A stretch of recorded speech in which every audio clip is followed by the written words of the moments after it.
أشهد أن لا إله إلا الله وحده لا شريك له وأشهد أن محمدا عبده ورسوله أرسله بالهدى ودين الحق ليظهره على الدين كله ولو كره المشركون. اللهم صل على محمد وعلى آل محمد كما صليت على إبراهيم وعلى آل إبراهيم وبارك على محمد وعلى آل محمد كما باركت على إبراهيم وعلى آل إبراهيم إنك حميد مجيد. رب اشرح لي صدري ويسر لي أمري واحلل عقدة من لساني يفقهوا قولي. ആദരണീയനായ അധ്യക്ഷൻ, അഭിവന്ദ്യരായ രക്ഷിതാക്കളെ, പ്രിയമുള്ള സഹോദരന്മാരെ, സ്നേഹമുള്ള നാട്ടുകാരെ, സഹോദരികളെ, മറ്റു സുഹൃത്തുക്കളെ, ജമാഅത്തെ ഇസ്ലാമി കുനിയിൽ ഘടകത്തിലെ പ്രവർത്തകർ സംഘടിപ്പിച്ച ഒരു പൊതു പരിപാടിയിലാണ് നാം ഇപ്പോൾ ഒരുമിച്ച് കൂടിയിട്ടുള്ളത്. ഏതാനും ദിവസങ്ങൾക്ക് മുമ്പ് ഇതുപോലെ ഒരിക്കൽ നമ്മൾ ഒരുമിച്ച് കൂടുകയും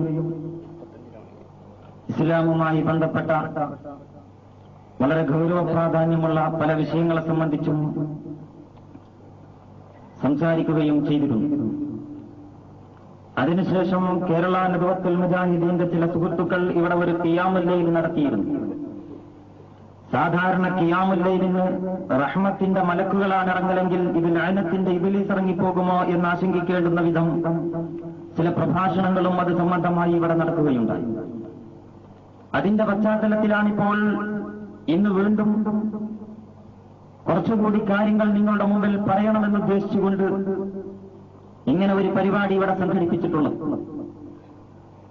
ജമാഅത്തെ ഇസ്ലാമിയുടെ പാരമ്പര്യവും പൈതൃകവും ഒക്കെ ഉൾക്കൊള്ളുകയും പഠിക്കുകയും ചെയ്ത സഹോദരന്മാരെ സംബന്ധിച്ചിടത്തോളം ഈ വക പരിപാടികളുടെ പ്രചാരണം കേൾക്കുകയും പ്രസംഗം ശ്രദ്ധിക്കുകയും നോട്ടീസ് കാണുകയും ഒക്കെ ചെയ്യുന്നത് അസ്ഥിതയോടുകൂടി മാത്രമേ അനുഭവിക്കാൻ കഴിയൂ എന്നത് എനിക്ക് ബോധ്യം വന്ന കാര്യമാണ്.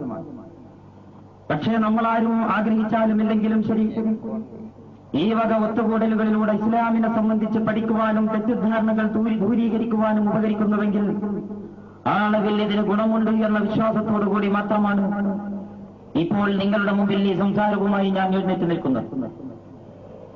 അങ്ങോട്ടും ഇങ്ങോട്ടും കേവലമായ എന്തെങ്കിലും വിരോധങ്ങളും വൈരവും പറഞ്ഞു തീർക്കുന്നതിനപ്പുറം ജമാഅത്തെ ഇസ്ലാമി എന്ന പ്രസ്ഥാനം ഇസ്ലാമുമായി ബന്ധപ്പെട്ടുകൊണ്ട് കേരളത്തിലെ ജനങ്ങളുടെ മുമ്പിൽ നിന്ന് മാത്രമല്ല ലോകത്തിലെ ജനങ്ങളോട് പറഞ്ഞുകൊണ്ടിരിക്കുന്ന ആശയങ്ങൾ എന്തു എന്നതിനെക്കുറിച്ച് വളരെ വ്യക്തമായ ഒരു ധാരണ സഹോദരങ്ങൾക്കുണ്ടാകേണ്ടത് ആവശ്യമാണ്.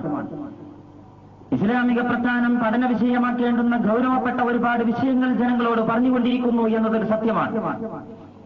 ആ അർത്ഥത്തിൽ ഈ പ്രസ്ഥാനത്തിന്റെ പ്രചാരണങ്ങളെയും പ്രബോധന രീതികളെയും ലോകത്തിലെ വിവരമുള്ള പണ്ഡിതന്മാർ വരെ ശ്രദ്ധിച്ചുകൊണ്ടിരിക്കുകയും വിലയിരുത്തുകയും ചെയ്യുന്നു എന്ന് കാണുമ്പോൾ ഈ കേരളക്കരയിലെ കുനിയിൽ എന്ന് പറയുന്ന ഒരു കൊച്ചു ഗ്രാമത്തിലെ ജനങ്ങൾക്ക് മാത്രം അതിന്റെ വിവരങ്ങൾ ബാധകമല്ല എന്ന് വരാൻ പാടില്ലാത്തതാണ്. അതിനാൽ ജമാഅത്തെ ഇസ്ലാമി എന്ന പ്രസ്ഥാനവുമായി ബന്ധപ്പെട്ടുകൊണ്ട് ചർച്ചാവിധേയമാകുന്ന ഒട്ടുമിക്ക കാര്യങ്ങളും ഇസ്ലാമിന്റെ മൗലിക പ്രാധാന്യമുള്ള വശവുമായതുകൊണ്ട് ഈ വിശദീകരണം ഗൗരവത്തോടുകൂടി കേൾക്കുകയും മനസ്സിലാക്കുകയും ചെയ്യണം എന്ന ഒരു അഭ്യർത്ഥന കൂടി ആമുഖമായി ഞാൻ നടത്തുകയാണ്. വളരെ പ്രസക്തമെന്ന് തോന്നുന്ന എല്ലാ കാര്യങ്ങളെക്കുറിച്ചും ഇൻഷാ അല്ലാഹ് ഈ സംസാരം അവസാനിക്കുന്നതിന് മുമ്പ് അതാതിന്റെ യുക്തമായ സന്ദർഭങ്ങളിൽ നമ്മൾ പരാമർശിക്കുന്നതാണ്. ഏതെങ്കിലും വശത്തെ സംബന്ധിച്ച് വ്യക്തമായ വിശദീകരണം കിട്ടിയിട്ടില്ലെന്ന് ആർക്കെങ്കിലും തോന്നുന്നുവെങ്കിൽ ഈ പരിപാടി തീരുന്നതിന് മുമ്പ് അത് എഴുത്തുമുഖേന ഇവിടെ അറിയിച്ചാൽ ഇൻഷാ അല്ലാഹ് അതിനെക്കുറിച്ച് കൂടി പ്രതികരിച്ചതിന് ശേഷമേ ഈ സംസാരം അവസാനിപ്പിക്കുകയുള്ളൂ എന്നുകൂടി വാക്ക് നൽകുകയും ചെയ്യുകയാണ്. നമ്മെ സംബന്ധിച്ചിടത്തോളം ഇതിൽ ദുരഭിമാനത്തിന്റെ യാതൊരു പ്രശ്നവുമില്ല. നമ്മെ സംബന്ധിച്ചിടത്തോളം ഇതിൽ പിടിവാശിയുടെ യാതൊരു വിഷയവുമില്ല. നമ്മെ സംബന്ധിച്ചിടത്തോളം ഇതിൽ അവ്യക്തതയുടെ എന്തെങ്കിലും ലാഞ്ചന പോലുമുണ്ട് എന്ന് എനിക്ക് ഇതുവരെയും ബോധ്യം വന്നിട്ടില്ല. ഇതുപോലെയുള്ള പരിപാടികൾക്ക് വേണ്ടി കിതാബുകൾ മറിക്കുമ്പോഴും പുസ്തകങ്ങൾ വായിക്കുമ്പോഴും മറ്റ് ഗ്രന്ഥങ്ങൾ പരിശോധിക്കുമ്പോഴും മൗദൂദി സാഹിബിനെ പോലെയുള്ള ഒരു മനുഷ്യൻ 20-ാം നൂറ്റാണ്ടിന്റെ സായാഹ്നത്തിൽ ഇപ്രകാരമുള്ള കാര്യങ്ങൾ ഈ ജനത്തിന്റെ മുമ്പിൽ പറഞ്ഞിട്ടില്ലായിരുന്നുവെങ്കിൽ ആളുകൾക്ക് എവിടെ നിന്ന് ഈ തൗഹീദിന്റെ വിശാലമായ വശങ്ങൾ ഗ്രഹിക്കാൻ കഴിയുമായിരുന്നു എന്ന ആശങ്കയും എന്ന ഉത്കണ്ഠയും നമുക്ക് വർദ്ധിക്കുന്നു എന്നതിൽ കവിഞ്ഞ് വേറൊരു അത്ഭുതവും ഈ വിഷയ സംബന്ധമായി നമുക്കുണ്ടാകുന്നില്ല. വളരെ വ്യക്തമായി മുസ്ലിം സഹോദരന്മാർ ചില അടിസ്ഥാനങ്ങൾ അംഗീകരിക്കേണ്ടതായിട്ടുണ്ട്. പല സന്ദർഭങ്ങളിലും ഇതുപോലെയുള്ള സ്റ്റേജുകളിൽ വെച്ചുകൊണ്ട് ജമാഅത്തെ ഇസ്ലാമിയുടെ പ്രസംഗകന്മാരും അതുപോലെ തന്നെ ജമാഅത്തെ ഇസ്ലാമിയുടെ എഴുത്തുകാരും അനേകം തവണ വിശദീകരിച്ച വളരെ മൗലിക പ്രാധാന്യമുള്ള ചില വശങ്ങളിലേക്ക് ശ്രദ്ധ തിരിച്ചുകൊണ്ടാണ് ഈ സന്ദർഭത്തിൽ സംസാരവും ഞാൻ ആരംഭിക്കാൻ ആഗ്രഹിക്കുന്നത്. നമ്മളെല്ലാവരും തൗഹീദിനെ സംബന്ധിച്ച് പറയാറുണ്ട്. അള്ളാഹുവിനാണ് ഇബാദത്ത് വേണ്ടത് എന്ന് എല്ലാവരും അടിക്കടി ആണയിട്ട് ഉറപ്പിച്ചുറപ്പിച്ച് പറഞ്ഞുകൊണ്ടിരിക്കുന്നു. അള്ളാഹുവിന്റെ ദീനിനെ ദീനായി സ്വീകരിക്കണം, പ്രവാചകനായി അംഗീകരിക്കണം, അള്ളാഹുവിനെ സാക്ഷാൽ റബ്ബും ഇലാഹുമായിട്ട് അംഗീകരിക്കണം, എന്നിട്ട് അള്ളാഹുവിനെ മാത്രം ഇബാദത്ത് ചെയ്യണം. ഇതിലൊന്നിലും മുസ്ലിം സമൂഹത്തിൽ തർക്കമില്ല. ഏതെങ്കിലും ഒരു സംഘടന ഇതിൽ നമ്മോട് തർക്കിക്കുന്നു എന്ന് ആർക്കും പരസ്പരം അങ്ങോട്ടും ഇങ്ങോട്ടും പറയാൻ കഴിയില്ല. ഇതിലെല്ലാവരും യോജിച്ചിരിക്കുന്നു. ഇത് തർക്കത്തിനപ്പുറമുള്ള അടിസ്ഥാനങ്ങളാണ്. പക്ഷേ ഈ പദങ്ങളുടെ വിശദീകരണത്തിൽ, ഇത് പ്രതിനിധാനം ചെയ്യുന്ന ആശയങ്ങളിൽ, അഥവാ അതിലൂടെ വന്നു ചേരുന്ന ബാധ്യതകളിൽ, അതിലൂടെ നമ്മൾ ആയിത്തീരണമെന്ന് ഉദ്ദേശിക്കുന്ന ആ ഉജ്ജ്വലമായ നിലവാരത്തിൽ ഈ വക കാര്യം വരുമ്പോഴേക്ക് ആശയക്കുഴപ്പങ്ങളും അവ്യക്തതകളും ഉണ്ടാകുന്നു എന്നതാണ് നമ്മുടെ അനുഭവം. പ്രിയ സഹോദരന്മാരെ, അള്ളാഹു ഭൂമിയിലേക്ക് ഒരുപാട് പ്രവാചകന്മാരെ നിയോഗിച്ചു.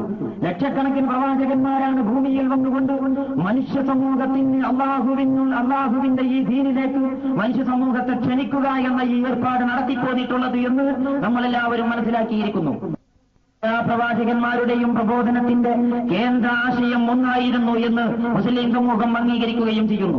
തൗഹീദിന്റെ പ്രാധാന്യത്തെ പറ്റിയോ ശിർക്കിലേക്ക് പോയാലുണ്ടാകുന്ന നഷ്ടത്തെക്കുറിച്ചോ അള്ളാഹുവിന് മാത്രം ഇബാദത്ത് ചെയ്യേണ്ടതിന്റെ ഗൗരവത്തെക്കുറിച്ചോ ആയത്തുകൾ ഓതിക്കൊണ്ട് സംസാരിക്കുവാൻ ഈ സന്ദർഭം ഞാൻ ബോധപൂർവം ഉപയോഗിക്കാതിരിക്കുന്നത് അത് ഈ നടന്ന പരിപാടികളിൽ 2 തവണയും ആവർത്തിച്ചതുകൊണ്ട് 2 കൂട്ടരും അതിൽ ഏകാഭിപ്രായക്കാരായതുകൊണ്ട് ഏകാഭിപ്രായമുള്ള അടിസ്ഥാനങ്ങളിൽ നിന്ന് ചർച്ച മുന്നോട്ട് കൊണ്ടുപോകണം എന്ന് മാത്രമാണ് ഈ സന്ദർഭത്തിൽ ഞാൻ ഉദ്ദേശിക്കുന്നത്.